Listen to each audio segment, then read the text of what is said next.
games to filter through this land of ours and fill a sportsman's dreams. Enjoy what nature holds for us, her bounty never ends. Getting back to basics with the practical sportsman. It's always an adventure, no matter where we go. From a favorite hunting spot to the hottest fishing hole. Outdoor life we all can share with family and friends. We'll do it all together with a practical sportsman. We'll do it all together with a practical sportsman.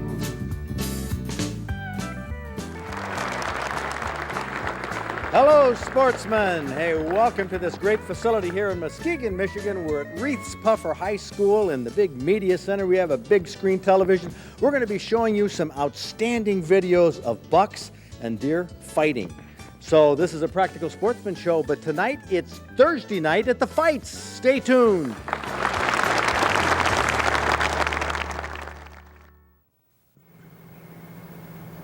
Imagine sitting in the woods during bow season and seeing a big buck walking towards you. I mean a big buck. Frank McKenzie from Montrose had that happen, and he shot this buck with his video camera. This buck wasn't interested in most of these small does, but he did have his eye, or probably his nose, keyed to one doe in the group. Now, what can we tell about this buck? Well, it has a huge 8-point rack, that's for sure. But it's a breeding buck.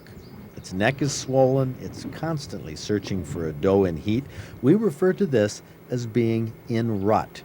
That's the mode where its goal 24 hours a day is to find does to breed. Now, it thinks the doe it's following might be in heat, but she runs when he trots towards her, so she's not. Okay, this is a breeding buck, but is it a dominant buck? Is it the one that breeds most of the does in the area? You know how to tell?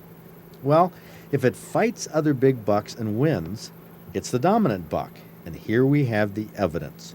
Marks on its side where the antlers of another big buck have raked this guy during a fight. Now, we don't see any blood, so apparently the tines of its competitor didn't puncture the skin. But getting jabbed with that kind of force does injure and even kill some big bucks every year. This buck was apparently victorious in his last battle, and most of the deer in the area know it. They leave him alone as he continues his search for does in heat. Well, we have a hunter here who has seen a buck like that in the woods. Yes, I have. Right? Yeah. And was it walking or limping or anything? Or? Just walking with it, kept looking for, dropping his nose, looking for scent and looking for does. So you figured he had just been in a knockdown drag out? I couldn't really tell if he was been in one, but he's been, been roughed up. Yeah, recently. Well, they usually do it with their antlers when they're the big bucks. And these antlers can be dangerous. That buck, it was roughed up along the ribs. You know what happens when an antler like that penetrates through? I mean, it can. Yeah, cuts an organ or something. Oh, yeah. In fact, we have a demonstration here just to show you how lethal. If you would mind doing this for me, take that tine right there. This is simulating a human head or soft underbelly. Matt here is, give it a try there. See? Oh, yes. Oh, yes. Look at that. Oh, look at oh, boy. Now, you didn't get it in there very far. Give it a good poke like you're a deer. Oh, yes. This is why when people monkey around with deer, have deer in pens, that it's dangerous because you puncture a lung, and that's how oftentimes biologists have been killed by that. Have you ever seen deer, like posturing on each other in the late summer? I've seen a couple young ones fight. I tell you what, take a look at this here as these young ones get warmed up. Late summer. A big buck is alone on the left, 3 smaller bucks are on the right, 2 of them sparring. Now, they're not fighting, actually. They're just practicing, testing their strength. This is common in late August. Tom Dorsey from Howell captured this video, and it shows how smaller bucks learn how to fight. They not only butt heads, but these little bucks that don't have sharp tines even poke each other in the sides with their blunt antlers. This is playful fighting, and between deer, it's okay. But when a small buck is semi-tame, that kind of behavior can be dangerous to people. When we picked this deer up, a lot of the people in the neighborhood weren't very happy about us picking it up. But it was because of the concern for children and people that we picked the thing up. And you can see, he's not much of a pet, really. No, he isn't. Well, right now the cameraman is more concerned with running into this $40,000 camera. But we're trying to make the point here, folks, that this deer is nothing to mess with. This is like bullfighting. I'm trying to keep him so his tines. Now, they're somewhat in the velvet, but yeah, I don't, if you put it, it's not too comfortable any way you cut it. I'll tell you what, why don't we cut this short? Seriously, this is a pet deer. It was a pet deer, and in the fall, it takes on a characteristic which we're not in the fall yet. No, this deer's got some time to go yet. It's not even in rut. It's got another month. Biologist Tom Cooley at the DNR's Rose Lake Wildlife Station kept this little buck in a pen. He knew that playful behavior was likely to turn nasty during breeding season. There's some theories on how to handle bucks like that, you know, that are tame and that push around and they're not afraid of people. One of them is to cut off the antlers. Have you ever heard of that? Yeah. Well, they cut off the antlers on a lot of them to try to make them more docile. This is a book by Leonard Lee Roux called The Deer of North America. It's a book, I know you're a reader of outdoor books. I even have a highlighted spot for you here to read because this is kind of cool. Tell me what it says there about cutting off a deer's antlers. Without his antlers, he usually becomes docile as any of the does. No researcher has yet found the reason. Okay, they become as docile as the does.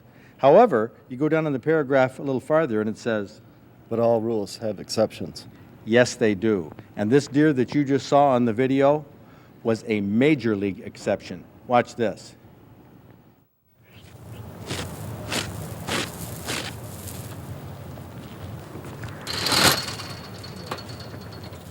The little buck I played with 2 years earlier turned nasty.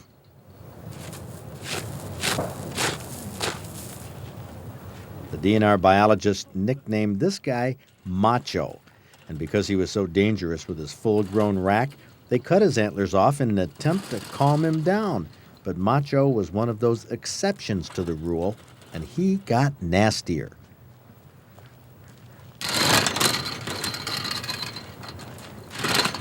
Macho walked with his ears back. That's an aggressive posture. And he'd rattle the fence just because we were standing a few feet away. That's why other deer steer clear from the dominant bucks. Just imagine if Macho had his antlers. Now we've seen several situations. We've seen a buck that was all scruffed up. We saw a tine in a pumpkin to show how easy it goes in. We saw a buck that likes to play, and then how surly he got with his antlers off. Have you ever seen bucks fighting or anything like that? No. How do you think they would deal with each other as they get big antlers in the fall? You think that they come crashing at each other, or how would they? I think they feel each other out from what I've seen. They kind of feel each other out, see who's aggressive and who's not. And what do you think it makes a difference on who has the bigger antlers or who's the most aggressive? Or you think it's generally the bigger antlers and longer tines wins? Most aggressive. Most aggressive. I think you're absolutely right. Let's take a look at this home video, see how this works. Tom Dorsey again, capturing footage of bigger bucks, showing how they respect each other's long, sharp tines. You won't find the big boys jabbing each other like the smaller bucks do. They know better. They know how it feels. Instead of butting heads, these six-pointers just posture and threaten and use their bodies to intimidate each other. It's not the breeding season yet. They're not really in the rut, but it is time for them to start sorting out the hierarchy, which bucks are dominant and which ones will probably be sitting out this breeding season. The 8-point doesn't really want or doesn't need to get in the grudge match between the 6-pointers. They have their own posturing to do with each other. September is still the pre-fighting stage for the breeding bucks. It's the posturing stage. The does are watching, and every deer in the area learns which bucks are dominant. They'll square off when they need to. Oh, we have a little pumpkin right here, a cute little girl, and I have a question to ask you. You know how nice kids are. Right. When do you think deer start fighting? Do you think when their antlers start forming, or Maybe later on, once they have grown more. once they have grown? Yep, once the antlers are longer. That's because you have a sweet little pumpkin here. But it doesn't actually work this way in the deer world. Take a look at this. Here's something I never thought I'd see. Spotted fawns, babies still nursing, kicking each other. Now this is not friendly behavior. Deer use their hooves as lethal weapons, but I had no idea they start this when they still have their spots. Kicking each other in the ribs is something you'd expect to see maybe later in life, but why would they do it now? Maybe deer aren't as docile and friendly as we've learned in the storybooks. Boy, I think she is appalled at that footage. You know that? She's just appalled that white-tailed deer, when they're like Bambis, and she'll be reading the book Bambi, I'm sure, hearing the story. Oh, sure he has. She's I've already read heard to it. her. Yes. Now, there's nothing like that in Bambi about the No, there's the not. fawns fighting. No, there's not. No, actually, he's really quite friendly. He is. And I don't believe in Bambi they ever had a squabble over food either. Did No, no, they didn't. Boy, we got some footage last winter up in the Upper Peninsula. They're putting feed out by this picnic table and all, just feeding the deer. And you know what they did, how grateful they were? What was that? Oh, they fought like crazy over it. Let's take a look at that footage right now. This footage is a little bit distressing. The weather outside was frightful, but throughout the day, deer came in to feed. Now, for those of you who think that deer are gentle, just keep an eye on their behavior around food. They lay their ears back, constantly challenge each other, and whenever one gets a chance, it takes a poke at another that's lower on the pecking order. Now, when I say a poke, I mean a poke, literally. Their hooves are sharp, and they use them as weapons.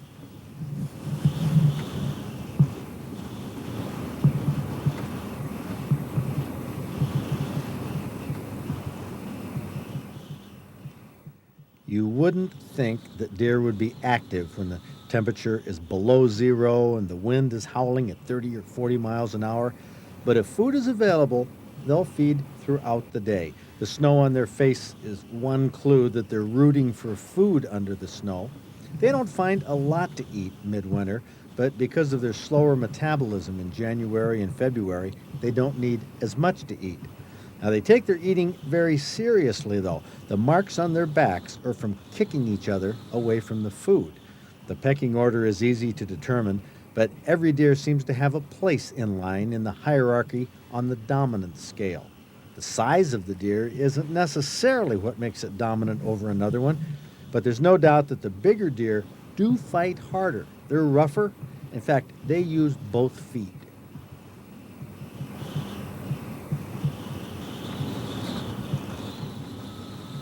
John has only been rolling the camera for 1 minute now, but we've seen lots of conflict. This goes on hour after hour, day after day. The gentle deer, the ones that everybody refers to as Bambis, are no Bambis at all. When you watch them compete for food, they're aggressive, they're selfish, they're even downright mean. But don't get me wrong, they are pretty. They look gentle. You got to forgive me for this transition. We just got done watching deer eat. Now we're going to eat deer. I don't know if this is nice, but it's a nice transition anyway. Charlie Keenan, you have some venison here. 2 different kinds. What are they? Well, this is tonight's recipe that'll be on the show that has the mushrooms with it. And we made up some other with a gravy across the top. Just has gravy, onions, and garlic in it. And this is your concoction. That's okay. right. I'll tell you what, we have three people here who are going to judge this, and while they are tasting the 2 concoctions, why don't you tell us what's in our featured dish? Fred, we're whipping up some venison Swiss steak. Some well-trimmed chops go into a nice hot pan to sear the juices. That's going to make it nice and tender when it finishes up. Next, we're going to take some bouillon cubes and put them in some boiling water. This is cheating a little bit. You can make your own stock if you want to. That'll make it a little bit better. Pour that over the top of the venison using the same pan. Kind of a nice little trick here using one pan for this dish. Add the tomato sauce, mix that in, and next come the mushrooms. Don't cheat on this. Use big, thick chunks of mushrooms. Stir them in until the mushrooms are tender and done. There it is, venison Swiss steak. Well, our judges are eating away, Charlie. What was the one with the gravy on it? How did you cook that was different? Well, that's very simple. It just has some onions and some garlic, and then you fry that, put in a little flour, and it makes its own gravy. In what, a crock pot? Or? You can do it right in the frying pan. We use electric frying pan for this one. Huh. Now, what do you think, Chef? That's the way I usually do it. And which one do you prefer, the one with the gravy? The one with the gravy. Yeah. You do? It's more juicy, tender. It's not out dried out like the one with when it doesn't have the gravy and mushrooms on it. That's a common beef, so to speak, Yeah, about venison. It is. I love the mushrooms with it, though. It adds that really good flavor, and the onions, too. It's Oh, really the good. onions, though, that went on Charlie's. Yeah, that's good. Okay, now what do you think? I like the one that you could tell wasn't covered with the gravy. You could see that it was real meat. Oh, you like the venison? The venison part. I like without the gravy. Well, very good. And you just have a little bit left. I think, Charlie, you have a little bit more back there in the crock pot we can give him. We can. Yeah, well, let's let Matt tell us how the hunting and fishing is going to be this weekend. Well, thanks, Matt. We're back to big bucks now, and this is a set of antlers that we have at the museum on display. It's an 11-point, but it has an odd characteristic. You notice it there on that one tine? Yeah, it's missing. It's missing, and you know the story behind that. You watched the show back in 1987? Yeah. His name was Doc Kelly, and he cut the antlers off. Well, he didn't cut the antlers apart. This is actually what he did. 2 bucks of this same size were locked together, and he nipped that tine off and released them. You think that might be dangerous to do? It looked like it. It was indeed. Let's go back and look at a piece of that tape. Doc Kelly from Addison is a veterinarian who freed 2 big bucks that were locked in a struggle that would certainly kill them both, either from broken necks or starvation. One was later taken by a hunter, the other was hit by a truck. But you can see how dangerous bucks are with locked antlers. Every now and then a hunter comes across this situation during deer season, which brings us to a question of law. If a hunter comes across 2 big bucks with their antlers locked in battle and eventual death is certain for both, is there any way the hunter may shoot and claim both bucks if he has only one valid buck license? Once again, no consensus of opinion in the group here. How many people think it would be illegal to shoot both bucks if you just had one tag? I think it would be illegal. Does anybody think that it would be the humane thing to do and you could get a permit if you shot both of them? Does anybody think that? Okay, we have a few people who feel that way. And we have a fella here who came upon 2 bucks that were tangled in wire. What, this was opening day of deer season last year? Opening day of bow. And they were both tangled up in this. Yeah. Was one dragging the other? Yeah, the 8-point was dead. The goofy one here was alive. I had dispatched him to basically put him out of his misery. Man, and they were tangled up in this wire, and you shot the one and ended up with 2 dead deer. Right. Now, that would be illegal, wouldn't it? Or do you figure it wasn't because you didn't shoot the second one? I wouldn't consider it illegal because I only dispatched 1 shot. Do you know what the rule book says about deer that have locked antlers? No. Ah, that's why we checked with attorney Sal Ghani. Well, Fred, I got to tell you, there is no law on this point. To address your question, no, you cannot shoot both. If you have 1 tag, you can only shoot 1 deer. The problem here is when you shoot the 1 deer, it's tied to the other deer. What are you going to do? Obviously, safety is an issue. If you try and approach a deer to separate it, you're going to get hurt. The best choice of action, I guess, would be to shoot the one and try and find a conservation officer. What's the chances of that? Probably slim.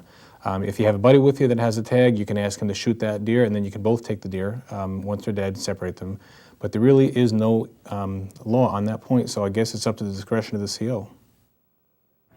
So there's the answer. It isn't in the rule book. It's the officer's discretion. And you know what that means? That you call the officer Mister. Mister, that's right. And sir, because it is the discretion of the officer. And in your case, when you came up with the 2 dead deer, it was actually their discretion then as to whether to give you a permit for the second one, right? Well, the one was already dead. It was easily to be proven. But did they have to give you a permit for the one that was already dead? Probably not. Probably not. But you must have been a nice young hunter. I should have bought a lotto ticket that day. Yeah, you should have. Well, that's very good. Well, that's a heck of a story. We're gonna wrap up the show. Of course, the theme this evening was the Thursday night fights on the Practical Sportsman. So I think we ought to close with some real knockdown, drag-out fights of deer. What do you think? You want to see a kickboxing first? And then a traditional slugfest, you got it. Take a look at the screen right up there. Here we have 5 bucks in close proximity, the end of August. Do you think wild animals always get along peacefully? Well, just watch.